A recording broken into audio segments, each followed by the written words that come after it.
Bantam Doubleday Dell Audio Publishing presents The Smoke Jumper by Nicholas Evans. Read for you by Luke Perry.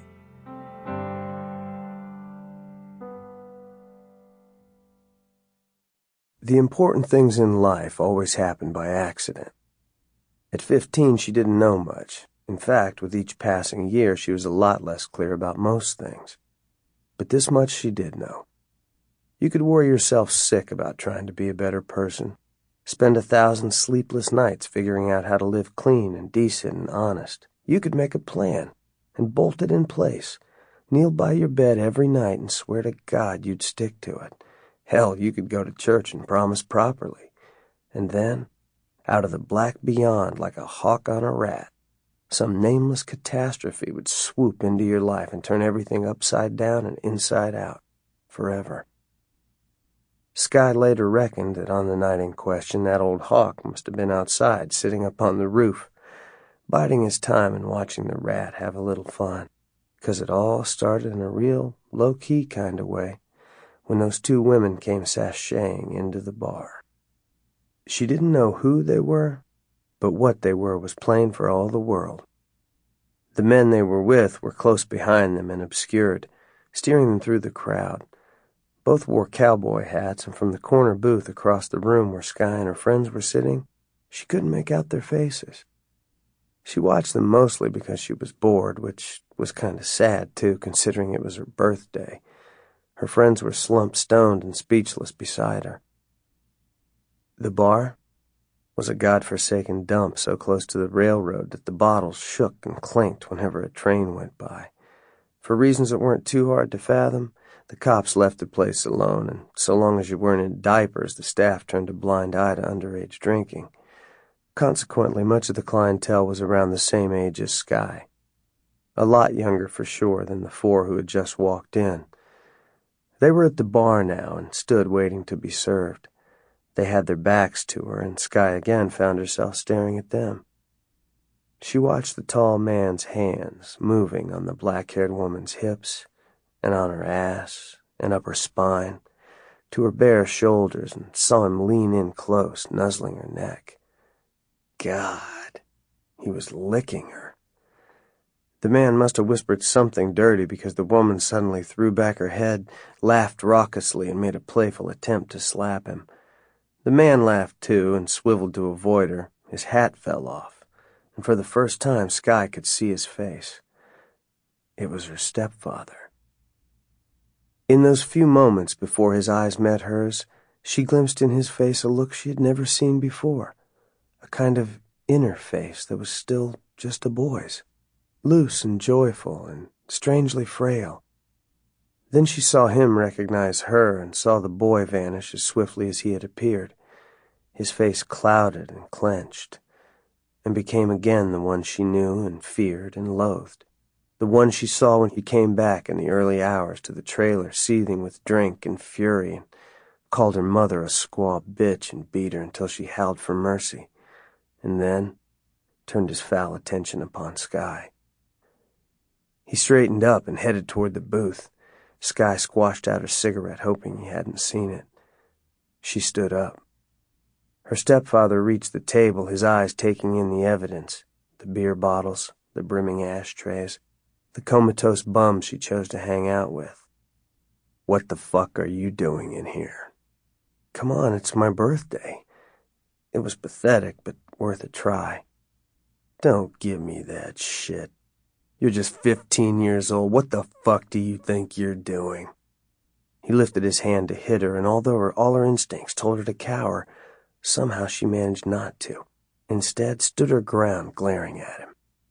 "Don't you lay a finger on me." It was a little more than a whisper, but it stopped him, or maybe it was all the eyes upon him that did it. Whatever it was, he lowered his hand. "Get your ass home, you little Indian whore. I'll see to you later. The only whores in here are the two you came in with."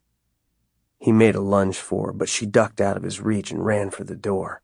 Over her shoulder she saw that her stepfather's friend and waiter had grabbed his arms to stop him coming after her. She burst into the night and started to run. The air hung hot and humid.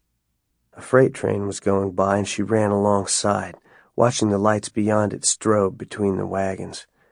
Had it been traveling more slowly, she would have climbed on board and let it bear her wherever in the world it was headed.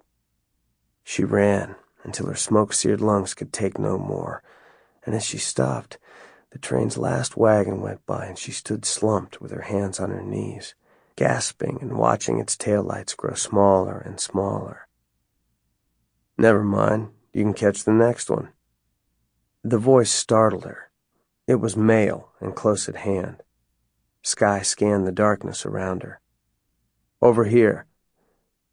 He was sitting on the ground, leaning against a stack of rotting fence posts overgrown with weeds, and he looked as if he might have almost melted out of it, for his hair was long and tangled, and so was his beard. He was a white boy, older than Skye, 18 or 19 maybe, very thin. He was rolling a joint. He licked the cigarette paper and sealed the joint, and then lit it and took a long draw. He held it out to her. "Here. I don't do drugs." "Sure." The car they stole belonged to somebody with small kids. There were little seats fitted in the back, and the floor was littered with toys. The boy knew what he was doing, for it took him only a couple of minutes to pop the door lock and get the engine going. He said his name was Sean, and she told him hers, and that was all they knew about each other except for some common hurt or longing that didn't need uttering. Nothing else seemed to matter, not where they were going, nor why. They drove north until they hit the interstate, and then headed west with the river to one side and the dawn rearing in a widening red scar over the endless plains behind them. Neither of them spoke for a long time. They pulled off the interstate to get gas. There was a diner there that was just opening, and they ordered coffee and muffins. While they ate, he asked her how old she was, and she lied and told him she was 17. She said she'd been born in South Dakota and was half Oglala Sioux on her mother's side. And he said that was cool, but she told him that she didn't think it was, and anyhow she didn't know anything about that people or their history, except that it was full of pain and misery, and she already had enough of both to be getting along with. Thanks very much. He told her he came from Detroit, that his parents and his older brother were all in jail, though he didn't say for what, and Skye didn't ask. When he was 14, he had taken off, and for the last 3 years had been traveling all over. They drove the rest of the day, heading for the snow-capped mountains that loomed ever larger before them. Late in the afternoon, the western sky was filled with great gray thunderheads, among which the sun crazed fitfully, pale and cold and metallic, while lightning flickered from their roiled bellies to the mountain mass below. She saw the police car before he did. Something made her look back, and as she did so, the cop turned on his flashing red and blue lights. Sean looked in the rearview mirror and said nothing. He didn't look scared, or even worried, just stoned. He slowed and pulled onto the shoulder, and the police car behind did the same. "What do we say?" Sean shrugged. The cop got out of his car and walked slowly toward them. Sean lowered the window, watching him in the side mirror all the way. As he came alongside, the cop bent so that he could get a look at Skye. He was young, in his mid-20s maybe. He touched his hat, and Skye gave him her best smile. "Howdy. Where you folks headed?" "Glacier," Sean said, not looking at him. "Great. On vacation?" "Yeah." "This your vehicle?"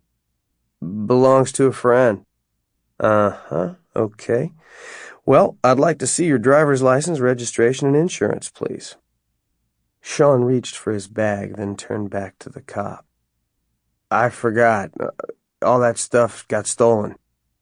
Something shifted and hardened in the cop's eyes. "Would you mind stepping out of the vehicle, please, sir?" The young cop straightened up and reached for the door handle, and in the same moment Sean gunned the engine.